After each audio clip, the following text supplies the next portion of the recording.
Hello students, आज मैं SST का ऐसा असेसमेंट लेकर आया हूँ। ओटीबीए असेसमेंट लेकर आया हूँ। 2016-17 का ये असेसमेंट है सोशल साइंस का। और थीम 1 पार्ट 1 ये है क्लास 9th का। और इसकी थीम 1 क्या है कि ये rainfall an important factor governing Indian economy, इसके ऊपर है। Unit for climate.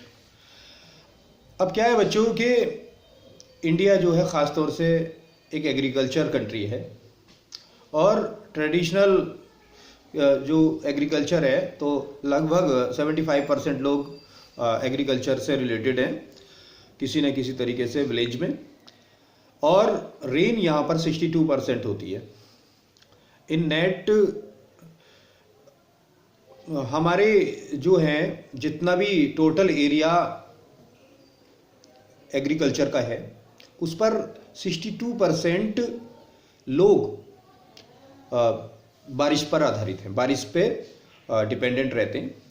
तो क्या है कि मॉनसून जो होता है वो होता है जून, जुलाई, अगस्त और सितंबर। इन 4 महीनों में मॉनसून होता है। और 80% जो वृष्टि होती है, 80% जो प्रेसिपिटेशन होता है तो वो इन्हीं दिनों में होता है। 80% बारिश इन 4 महीनों के अंदर होती है बच्चों। और हम जहाँ तक उम्मीद करते हैं कि कभी कभी एक गुड मानसून हो जाता है सीजन का, तब हमें गुड एग्रीकल्चर की गारंटी हो जाती है। अगर अच्छा मानसून है तो अच्छी फसल भी होगी। अगर अच्छा मानसून है तो अच्छी खेती भी होगी, अच्छी क्रॉप्स भी होगी, अच्छा क्रॉप्स प्रोडक्शन भी होगा। और कहीं ना कहीं हद तक कितनी भी मॉडर्न टेक्निक्स क्यों ना आ गई हों, हम अभी भी मॉनसून पर डिपेंडेंट है। तो मॉनसून एक मेजर पार्ट प्ले कर रहा है हमारी एग्रीकल्चर में, हमारी खेती में। तो क्या बारिश नहीं होनी चाहिए या बारिश बहुत ज्यादा होनी चाहिए? बारिश इस हद तक तो होनी चाहिए, इस लिमिट तक तो होनी चाहिए कि भाई हमारी खेती का काम ना रुके। अब क्या है कि इंडिया की जो क्लाइमेट है वो एग्रीकल्चर में बहुत ही बड़ा रोल प्ले कर रही है। उसका बहुत बड़ा हैंड है इंडिया की प्रोडक्शन में, एग्रीकल्चर प्रोडक्शन में।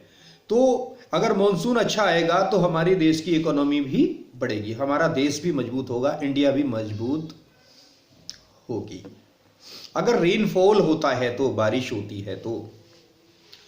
अब इंडिया की जो क्लाइमेट है उसमें जो वेदर कंडीशन है, अगर हम देखेंगे तो मॉनसून टाइप यहाँ की क्लाइमेट है। इंडिया की मॉनसून टाइप क्लाइमेट है।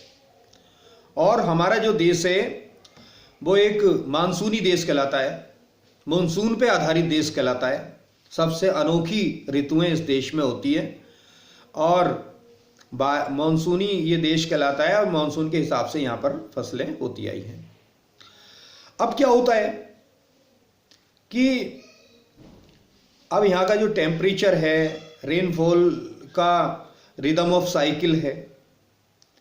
भाई बारिश है तो बारिश होनी चाहिए। अब कभी कभी क्या होता है कि ज़्यादा वेटनेस हो जाती है और ज़्यादा ड्राइनेस भी हो जाती है। कभी कभी ज़्यादा सूखा पड़ जाता है और कभी कभी ज़्यादा फ्लड्स आ जाती हैं। तो इतनी भी बारिश नहीं होनी चाहिए। और ये जो क्लाइमेटिक हमारी कंडीशन है, तो ये हमारी जो बारिश है वो लोकेशन पर आधारित है, एल्टीट्यूड पर आधारित है कि भाई जितनी ज़्यादा ऊंचाई होगी तो उससे भी बारिश का फर्क पड़ता है।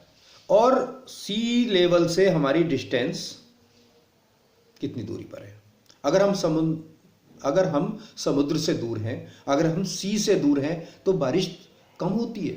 ये इंडिया में होता है ऐसा। हमारा महाराष्ट्र है, हमारा कोलकाता है जो कि सी के पास है, हमारा चेन्नई है सी के पास है। बहुत बहुत बारिश होती है, बहुत बारिश होती है। हमारा कोलकाता है, बहुत बारिश होती है, और महाराष्ट्र में तो लिमिट पार कर जाती है बारिश की, क्योंकि ये समुद्र के पास हैं, ये समुद्र के पास हैं, ये सागर के पास है, सी के पास है। और जो सी के नियर में होंगे, सी के नियर बाय में होंगे, तो बारिश ज्यादा होने की गारंटी है। तो रेनफॉल की मैंने अभी बात की है। अब मैं आता हूं क्लाइमेटिक रीजन्स। क्लाइमेटिक रीजन्स बच्चों मैं आपको दिखा रहा हूं ये कि हमारे अलग अलग क्लाइमेटिक रीजन्स हैं यहाँ पर, जिसमें हाईलैंड भी हैं, लोलैंड भी हैं। और मैंने ये आप देख रहे हैं बच्चों कि ये महाराष्ट्र के पास का इलाका है, तो यहाँ पर तो बारिश ज़्यादा होती है। अब बात आती है कि characteristics of monsoonal rainfall includes. अब क्या है कि मॉनसूनल रेनफॉल की क्या विशेषताएं हैं, क्या कैरेक्टरिस्टिक्स हैं। अब जून से लेकर सितंबर तक बारिश होती है इंडिया में, मॉनसूनी बारिश। वैसे बारिश कभी भी हो सकती है थोड़ी बहुत, लेकिन वो मॉनसूनी बारिश नहीं है। मॉनसूनी बारिश तो जून, जुलाई, अगस्त और सितंबर में होती है, 4 महीनों में। जब काले काले बादल आते हैं घुमड़ घुमड़ कर, तब वो मानसूनी बारिश होती है। बाकी बारिश होने को तो जनवरी में भी हो जाती है, मार्च में भी हो जाती है, लेकिन भाई वो मानसूनी बारिश नहीं है। अब के मेनली और ग्राफिक मोड हैं अक्रेंस के। और यहां पर क्या होता है, अगर सी से डिस्टेंस की दूरी बढ़ जाती है, अगर समुद्र से दूरी बढ़ जाती है तो बारिश कम होती जाती है। ये एक क्लाइमेटिक रीजन्स में ये बात आती है। अब हमारी दिल्ली है, तो दिल्ली में थोड़ी सी बारिश कम होती है। क्यों? क्योंकि ये सेमी एरिड एरिया हो गया दिल्ली, सेमी एरिड एरिया है दिल्ली, और इसमें बारिश कम होती है। आधा सूखा इलाका है, ये शुष्क इलाका है, ड्राई इलाका है, और ये समुद्र से दूर भी है। तो ये एक गारंटी ये हो गई, एक कैरेक्टरिस्टिक्स ये हो जाती है कि भाई हम समुद्र से अगर दूर हो जाते हैं, सी से दूर हो जाते हैं, तो बारिश कम होती है। Rainfall decreases with increasing distance from the sea. और आगे क्या है कि burst of monsoon and dry and wet spells.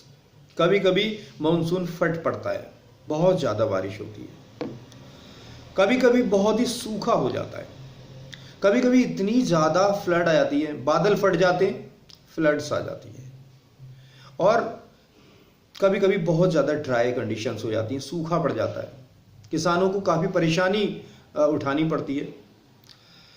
और उसके बाद में क्या होता है कि नेचर में उतार चढ़ाव आते हैं, पल्सेटिंग आते हैं, जंप्स आते हैं, बाउंसेस आते हैं, नेचर में उतार चढ़ाव आ जाते हैं। कभी कभी मानसून हमारा सक्सीड बहुत ज़्यादा नहीं हो पाता।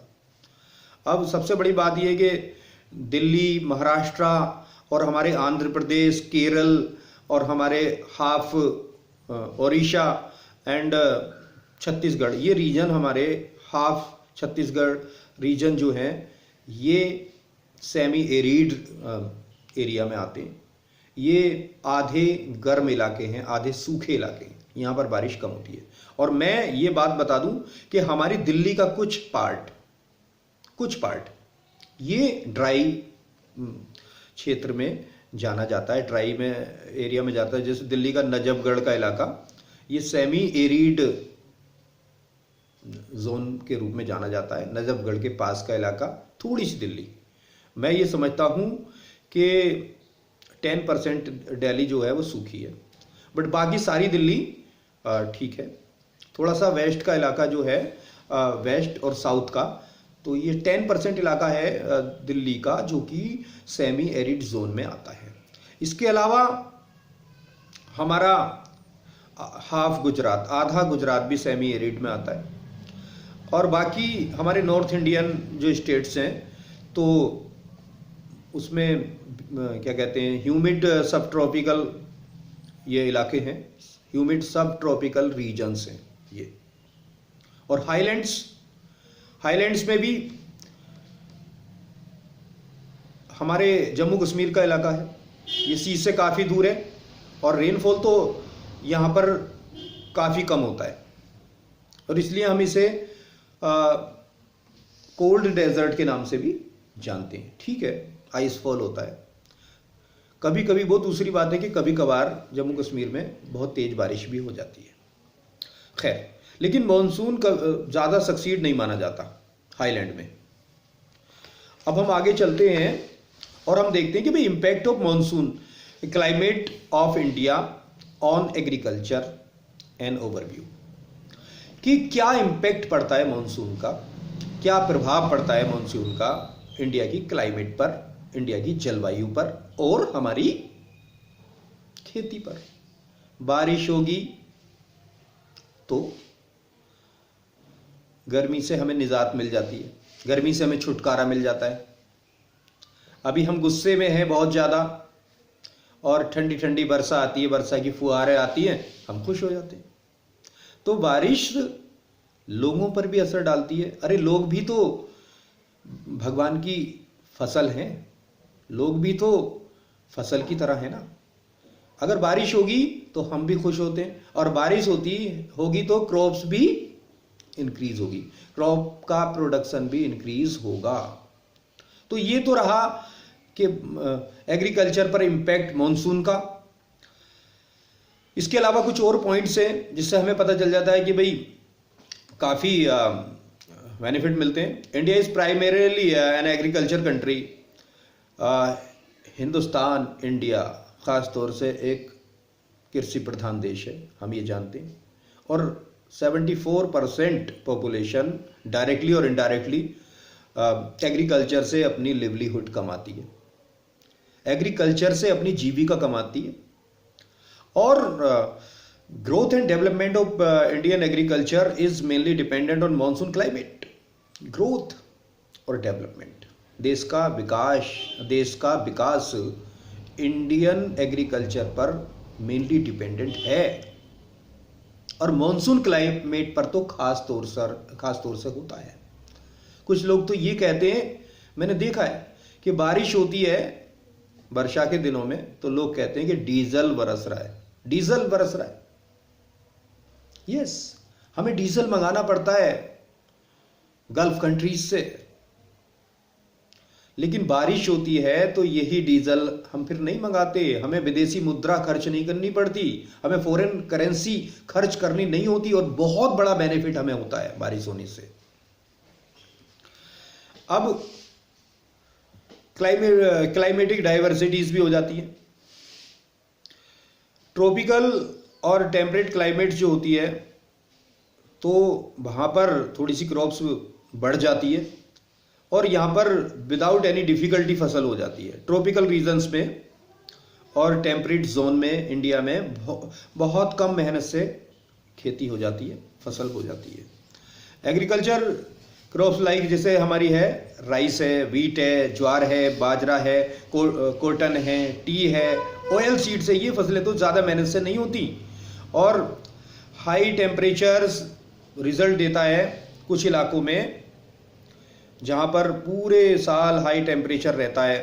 तो वहाँ पर कैसी फसल होती है, जैसे बाजरे की फसल होती है स्टूडेंट्स। और ड्राई समर जो होता है तो ड्राई समर तो चारे की भी कमी दे देता है हमारे एनिमल्स के लिए, फोडर की कमी आ जाती है, चारे की कमी आ जाती है हमारे एनिमल्स के लिए स्टूडेंट्स। और बारिश में एक परेशानी हो जाती है, हाँ कि एग्रीकल्चर क्रॉप्स तो बढ़ जाती है लेकिन मलेरिया बीमारी हो जाती है, डेंगू होने लगते हैं और इस तरीके से एंजाइटी आ जाती है इंडिया के अंदर और हमारा कोलरा और डिप्थीरिया ये बीमारियां फैल जाती हैं रेनी सीजन में। तो बच्चों आज बस इतना ही और नेक्स्ट मैं अपना इसके लिए ही थीम 1 और नेक्स्ट चैप्टर लेकर आऊँगा अगली अपने वीडियो में। और प्लीज़ लाइक करें मेरे वीडियो को और सब्सक्राइब करना ना भूलें। ठीक है, मैं इजाज़त लेता हूँ आपसे।